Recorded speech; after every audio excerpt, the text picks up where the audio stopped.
காங்கிரஸ் விஜய் கூட கூட்டணி போயிருந்தா என்ன ஆயிருக்குன்ட்டு இப்போதைக்கு தெரிஞ்சிருக்கும். அவங்களுக்கு வேற ஆப்ஷன் கிடையாது. சும்மா நூல் விட்டு பார்ப்பேன். இதுல ஜெயிச்சது வந்து காங்கிரஸ் தான். திமுகவில் முந்தைக்கு காங்கிரஸ் தேஞ்சு தான் இருக்குது. இருந்தாலும் சீட்டு அதிகமாக கொடுத்துருக்காங்க. திமுக கூட்டணியில் இப்போ தேமுதிக வந்தாங்க. அதில் கட்சியில் வந்து சீட்டு தர இடம் இல்லை, கூட்டணிக்கு யாரும் வராதிங்க அப்படின்னு சொல்ற அளவுக்கு இவ்வளவு கூட்டணி கட்சிகள் சேருவது திமுக வந்து தேர்தலுக்கு முன்பாகவே வெற்றி அவங்க தான் ஜெயிக்க போறாங்க அப்படிங்கிற ஒரு நரேட்டிவ் செட் பண்ணதை உறுதிப்படுத்தும் கையில் அமைதா. மைனர் டிஃப்ரெண்ட்ல வந்து தோந்து போயிடக்கூடாது. நிறைய ஒரு சின்ன சின்ன விகிதாச்சார பின்னடைவே வந்து பெரிய ரிசல்ட்டுக்கு பெரிய பாதிப்பு உண்டாகும். நீங்க சும்மா 500 ஓட்டு 300 ஓட்டு இதெல்லாம் நீங்க தோணுங்கன்னா நிலைமை யோசிச்சு பாருங்க, அது பெரிய பிரச்சனை வந்துடும். அதனால என்ன பண்றதுன்னு தெரிஞ்சு பல்ல கடிச்சுக்கிட்டு திமுக தான் இங்கே தலைமை. எடப்பாடியார் அவர்கள் வந்து நிறைய விஷயங்கள் பிடிவாதம் பிடிக்காம இருந்திருக்கலாம்.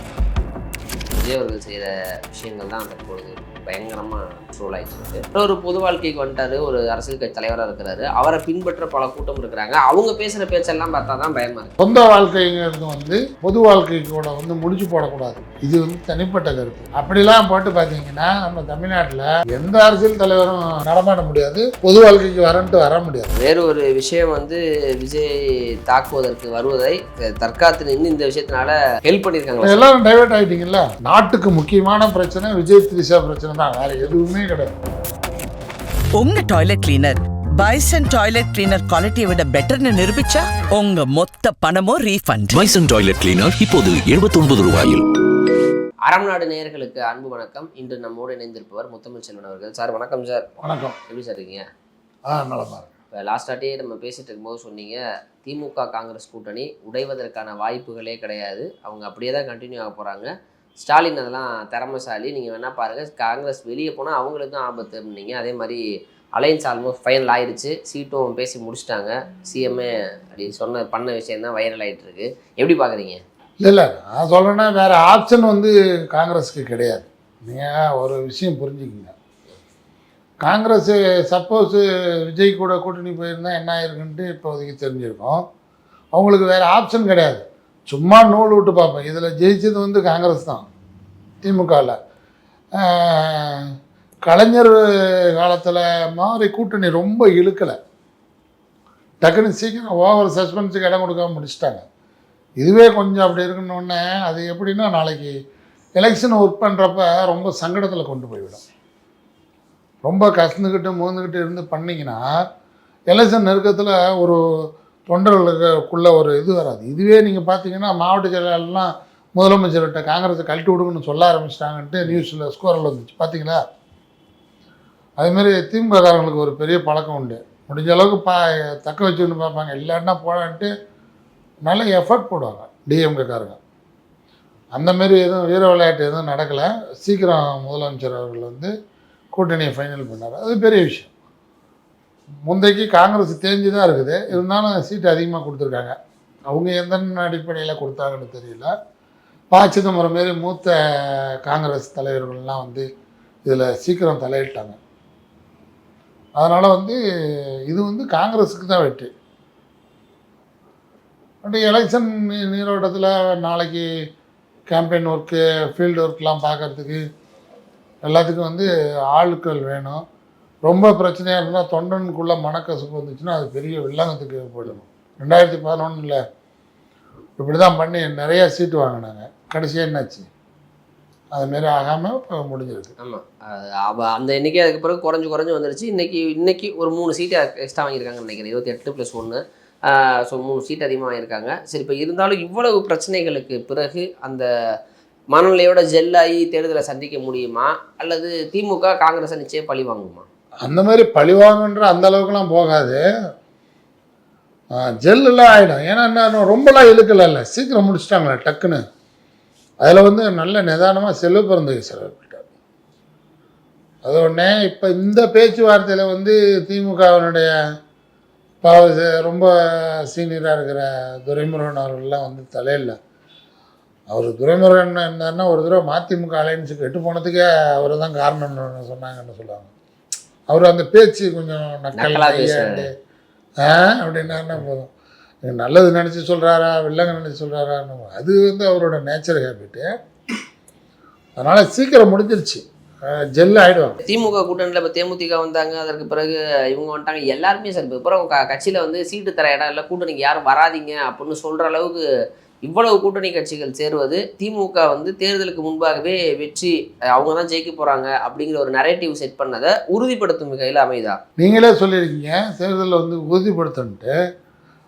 நான் கடந்த இதில் சொன்ன மாதிரி தான், மைனர் டிஃப்ரெண்ட்டில் வந்து தோந்து போயிடக்கூடாது. நீங்கள் நல்லா புரிஞ்சுக்கங்க. நிறையா ஒரு சின்ன சின்ன விகிதாச்சார பின்னடைவே வந்து பெரிய ரிசல்ட்டுக்கு பெரிய பாதிப்பு உண்டாகும்.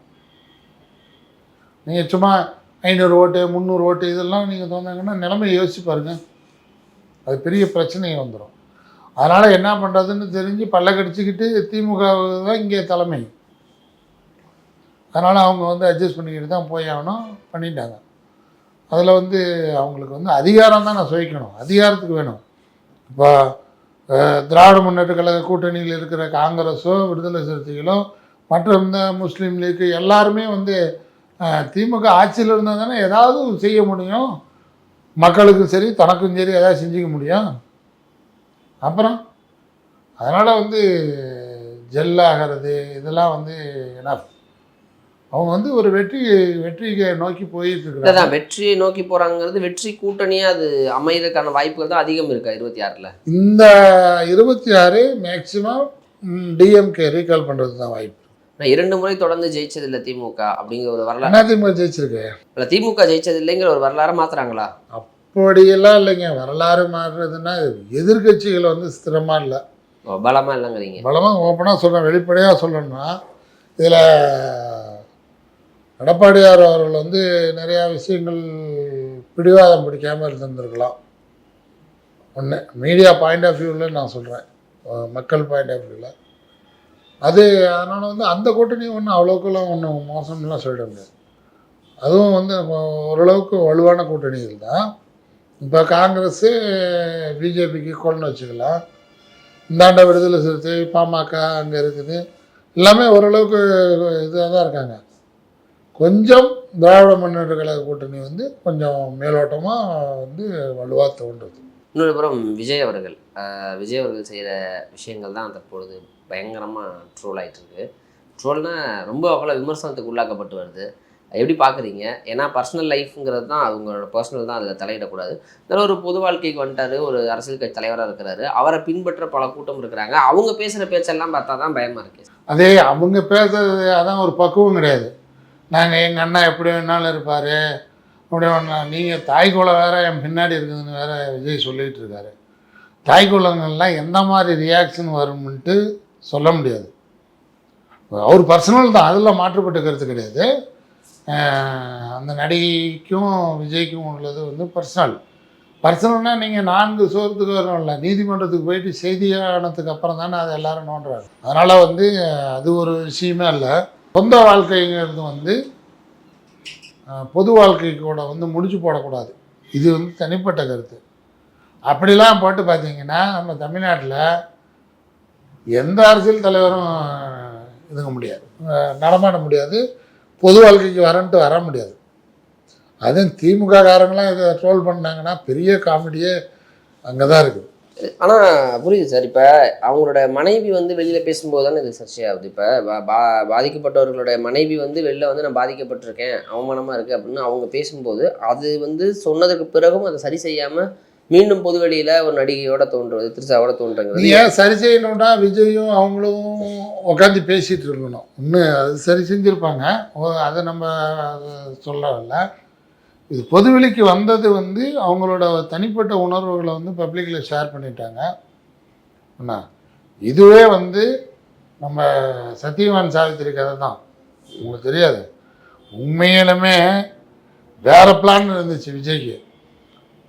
அந்த பிளானை தடுக்கிறதுக்காக தான் இந்த அம்மா முந்திக்கிட்டு டிவோர்ஸ் கேஸை போயிடுச்சு. 5 வருஷமாக பேசாமல் இருக்கிறாங்க. ஏன் இந்த சமயத்தில் டிவோர்ஸ் கேஸ் கொண்டு வர? வேறு பிளான்னா புரியலையே சார். வேறு இதை விட மோசமாக கட்சியில் பொதுச் செயலாளர் ஆக்கிறதா? இல்லை அதெல்லாம் திரிஷாவை வந்து கட்சியில் பொதுச் செயலாளர் ஆக்கிறது ஒரு பெரிய விஷயம் இல்லைங்க. அது என்ன ஒரு மேட்ராண்ணா அவருக்கு சொல்லலை. இது விஜயை வச்சு விஜயோட டோட்டல் இமேஜை டேமேஜ் பண்ணுறதுக்கு ஒரு வேற ஒரு இஷ்யூ வந்துருந்துச்சு. சரி அது வந்துச்சுன்னா ரொம்ப இமேஜ் போயிடுமேன்ட்டு அதுக்கு முன்னாடி இவங்க முந்திக்கிட்டாங்க. இது வந்து நான் சொல்கிறது ரீசன். இப்போ வேறு ஒரு விஷயம் வந்து விஜய் தாக்குவதற்கு வருவதை தற்காத்து நின்று இந்த விஷயத்தினால ஹெல்ப் பண்ணியிருக்காங்களா? எல்லாரும் டைவர்ட் ஆகிட்டீங்கல்ல. இப்போ என்னாச்சு, நாட்டுக்கு முக்கியமான பிரச்சனை விஜய் திரிஷா பிரச்சனை தான், வேறு எதுவுமே கிடையாது. அடுத்தது ஆட்சி வரப்போதா, பொருளாதார ரீதியாக எப்படி பண்ணுவாங்க, இலவசமாக அள்ளி விட்டுட்ருக்காங்களே, உண்மையிலுமே எலெக்ஷன் முடிஞ்சு கஜானாவில் காசு இருக்குமா, சம்பளம் கொடுக்குறதுக்கு காசு இருக்குதா? நீங்கள் ஓட்டு போடுற சராசரி ஒரு இளைஞன் யோசிக்கணும்ல, இவ்வளோ இலவச திட்டங்கள்லாம் அறிவித்து இப்படிலாம் பண்ணுறாங்களே, உண்மையிலுமே இதுக்கெல்லாம் காசு ஏது? சோர்சஸ் ஆஃப் இன்கம், ஜிடிபி ஏறணும்னா எப்படி ஏறும்? இதுக்கெல்லாம் எங்கே போடுறாங்க அப்படின்னு கேட்டால் யாரும் கேட்குறதுக்கு ஆள் கிடையாது. 1000, 2000, 5000 வருதா, ஓகே டன், பாரு தளபதியார் செய்கிறாரு அப்படின்னு. நலத்திட்டங்கள்ன்ற பேரில் வந்து எளிய மக்களுக்கு உதவி பண்ணுறது வந்து நல்லதுங்க. அவங்க உரிமையை தான் கொடுக்குறீங்க. அவங்க பிரஜை, அவங்க செய்ய வேண்டியது உங்கள் கடமை. என்னமோ அண்ணா அறிவாளத்தை முரசொல்லி அறக்கட்டையிலேருந்து கொடுக்குற மாரி இந்த பக்கமாக விளம்பரம் கொடுக்குறத நிறுத்தணும்னாவே போயிடும். நீங்கள் ஏன் கொடுக்குறீங்க? எல்லோரும் செய்கிறாங்க. நீங்கள் இந்த உங்கள் மீடியா மோனியா ஒன்று இருக்குது தெரியுமா? அந்த போலீஸ் ஆஃபீஸர்லாம் ஒரு கன்சர்ன் போலீஸ் ஆஃபீஸர் விட்டு இவங்க தான் ஐபிஎஸ் அப்படி இப்படின்ட்டு போடுறீங்க. நீங்கள் ஒருத்தர் ஒன்றும் தெரியுமா, ஒரிஜினல் போலீஸ் ஆஃபீஸர் யாருமே வெளியே வரவே மாட்டாங்க. எனக்கு தெரியுங்க, நல்ல ஸ்ட்ரெயிட்டான போலீஸ் ஆஃபீஸரு, நேர்மையாக இருக்கிறவங்க, ரொம்ப ரொம்ப பர்ஃபெக்டாக இருக்கிறவங்க வெளியவே தெரியாமல் நல்ல பெரிய பெரிய வேலையெல்லாம் பார்த்துக்கிட்டு டீசெண்டாக சைலண்டாக ரிட்டையர் ஆகிருப்பாங்க. சினிமா போலீஸ் தான் ஓவராக ஆக்ஷன் காட்டுறது, போஸ் கொடுக்கறது, பத்திரிகைக்கு கொடுக்கறது, இன்டர்வியூ கொடுக்கறது, அதை பண்ணுங்க மாட்டாங்க. அதெல்லாம் நல்ல ஒரு போலீஸ் ஆஃபீஸர் யாரும் அதெல்லாம் செய்ய மாட்டாங்க. அவங்க சம்பளம் வாங்குறாங்கல்ல, ஏதோ ஃப்ரீயாக இருந்தோம்னா ஒன்றா நீங்கள் சொல்லுவீங்க சகாயம், ஐஏஎஸ். ஏன் வேறு ஐஏஎஸ் ஆஃபீஸர் யாரும் நேர்மையானவங்க இல்லையாண்ணா? சைலேந்திர பாபு ஐபிஎஸ் எல்லோரும் இருக்காங்க. நம்மளுக்கு வந்து மக்களுக்கு வந்து அப்படி ஒரு ஹீரோ இமேஜில் நீங்களாக பார்த்துக்கிட்டு போடுறீங்க. அவங்களுக்கு தனிப்பட்ட முறையில் என்ன நம்ம வில்லங்க இருக்குன்னு போய் பார்த்தா தான் தெரியும். சரிங்க, இப்போ இந்த விஷயத்தில் த்ரிஷா விஷயத்துக்கு வரும் சார். இப்போ இவ்வளோ பஞ்சாயத்து போயிட்டுருக்கு, இப்போ அலையன்ஸ் பிரச்சனை போயிட்டுருக்கு, நீங்கள் சொல்கிற மாதிரி நாட்டில் இவ்வளோ பஞ்சாயத்து போயிட்டுருக்கு, இதெல்லாம் எப்படி சரி செய்கிறதுனா, கட்சியை ஆரம்பித்து இவ்வளோ பிரச்சனை பொதுவெளிக்கு வருது, நீங்கள் மறுபடியும் த்ரிஷாவை கூட்டிகிட்டு கல்யாணத்துக்கு போனால் என்ன இதெல்லாம் நியாயம் அப்படின்னு அவர் ஃபேன்ஸே கேட்குறாங்க. ஆமாம் மாவனை இப்போ தான் சொன்னேன் பாடுறா அப்படின்ட்டு வெறுப்பேற்றுறது தான். நீங்கள் அது வந்து ஒரு வகையான ட்ரீட்மெண்ட், சைக்காலஜிக்கல் ட்ரீட்மெண்ட். அது அவருக்கு பேக் ஃபயர் மாதிரி. இப்போ நீங்கள் எல்லாரும் சேர்ந்து இலைமறைவு காய்மறைவாக இருந்ததா பொதுவெளியில் இருங்கன்ட்டு அனுப்பிச்சி விட்டீங்க. இது எல்லாம் சேர்ந்து பச்சையாக சொல்ல போனால் இந்த மீடியா எல்லாரும் சேர்ந்து விஜய்க்கு வந்து ரூட்டு போட்டு கொடுத்துட்டேன்னு தான் அர்த்தம். சங்கீதா அவரோட மைண்ட் வாய்ஸ் வந்து இவ்வளவு நாளாக வந்து வெளியில் வந்து கூட்டிகிட்டு வராமல் இருந்தார், இப்போ வெளில கூப்பிட்டு வர அளவுக்கு கொண்டு வந்துட்டாங்கன்னு நினைப்பாங்க இல்லைங்களா? ஆமாம். ஆனால் அவங்க தானே சொன்னாங்க அது மாதிரி வெளில ஃபோட்டோஸ் போடுறதுலாம் வந்து அவ்வளோ எங்களுக்கு மனசு கஷ்டமாக இருக்குது, அதனால தான் டைவர்ஸுங்கிற மாதிரி. நீங்கள் ஒரு விஷயம் நல்லா புரிஞ்சுங்க நந்தன். நீங்கள் என்ன இதுக்கு மேலே விஜய்கிட்ட என்ன பெரிய ஆனால இன்னும் மிஞ்சி மிஞ்சி போனால் வயசு இப்போ 50, சினிமா நடிகர் இன்னும் ஒரு 10-15 வருஷம் நம்ம கமல் மாரி 70+ வரலாம் ஆடுவீங்க. பையன் வந்துட்டான், பொண்ணு வந்துருச்சு. நீங்கள் இப்படி தான் பார்க்கணும். உங்கள் பையன் பொண்ணு இன்னும் 2-3 வருஷம் கழிச்சுன்னா எல்லாத்துக்கும் நீங்கள் மேரேஜ் பண்ணி நீங்களே தாத்தா ஆகிற கண்டிஷனில் இருக்கிறீங்க. நீ போய்ட்டு அதை விட்டுட்டு என்ன இந்தம்மா இல்லை நீங்கள் மனசு வேதனை அப்படின்னு இருக்கீங்களே, நீங்கள் என்ன இதுக்கு மேலே விஜய்க்கு ரொம்ப கட்டுமானம் மட்டும் என்ன இது பண்ண போகிறீங்க? வயசுக்கு வந்தால் என்ன வராட்டி என்ன சொல்ல மாரி அது தண்டி மாடு எங்கே சுற்றினாலும் கொட்டடிக்கு வந்தேன் நான், எங்கே வேணாலும் போ. விஜய் சங்கீதா விஜய்ன்னு தானே போட போகிறீங்க. அதுதான் அது டைவர்ஸ்க்கு வந்துருச்சுன்னா இன்னும் நிலமையே வேறையாயிரும் சார். நான் ஆல்மோஸ்ட் கேஸ் வருது, இப்போ 20 கிட்ட வருது இல்லையா? நான் தான் சொல்கிறேன்ல, டைவர்ஸ் கேஸ் 5 வருஷம் கழிச்சு திடீர்னு வரதுக்கு காரணம் உங்கள்கிட்ட சொல்லிட்டேன். புரியுது சார். சரி, எனிவே சார், இப்போ இந்த விவகாரம் விஜய் அரசியல் வாழ்க்கையை பாதிக்குமா? ஏன்னா இப்போ ஒரு இல்லீகல் அஃபேர் விஷயத்தை நார்மலைஸ் பண்ணிட்டு போக முடியாது. அவங்க ஃபேமிலி ஒரு யங்ஸ்டர்ஸ்க்குலாம் முன்மாதிரியாக இருக்கணும்னா எல்லாமே தவறாக போயிட்டுருக்குங்கும் போது இது பொலிட்டிக்கல் இமேஜில் பெருசளவுக்கு டேமேஜை ஏற்படுத்துமா? சோசியல் மீடியா வளர்ச்சி, மக்களில் ஏஐ அப்படி இப்படின்னு போட்டு இதெல்லாம் வந்து இதனால் வந்து இமேஜ் பாதிக்கப்படுங்கிறதெல்லாம் நான் அதெல்லாம் அப்படிலாம் நினைக்கல. இமேஜே கிடையாதுங்க. நீங்கள் ஒரு விஷயமே புரிஞ்சுக்க மாட்டேன்றீங்க. விஜய் ஸ்க்ரீனில் பார்க்குறானா, விசில் அடிக்கிறானா, எது பண்ணலாம். அவர் தஞ்சாவூரில் ஒரு அறிக்கை கொடுத்தாரு, எல்லாத்துக்கும் வந்து விவசாய கடனை தள்ளுபடி பண்ணுவேன். அதனோட ஃபண்டமெண்டல் தெரியுமா விஜய்க்கு? ஒரிஜினல் எல்லாத்துக்கும் எழுதி கொடுத்துருக்காங்க. முதல்ல விவசாயத்துக்கு என்ன டைப் ஆஃப் லோன் இருக்குது தெரியுமா? ஐஆர்டிபின்னு ஒரு லோன் இருக்குது. அந்த லோனோட ஃபண்டமெண்டல் என்னென்னா, பாதி காசாகவும் பாதி வந்து பொருளாகவும் கொடுப்பாங்க, உரமானியம்.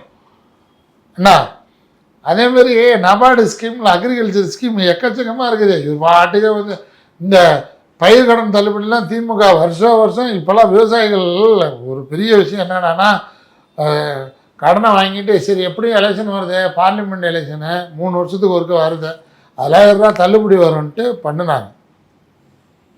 இதில் தான் பெரிய பிரச்சனையே வந்தது. தள்ளுபடி நீங்கள் கொடுங்க, சிறு குறு விவசாயிகளுக்கெல்லாம் கொடுங்க. உண்மையிலுமே தள்ளுபடி கொடுக்கணும். நீங்கள் இப்போ எங்கள் ஏரியாலாம் பார்த்தீங்கன்னா மக்காசோளம் இதாக இருந்துச்சு, இப்போ சரியான விலை கிடையாது. மக்காசோளம் 1700 ஒரு மூட்டை. எனக்கு வரும் தெரிஞ்சு 2-3 வருஷத்துக்கு முன்னாடி 2500 விற்றுச்சு மக்காசோளம்.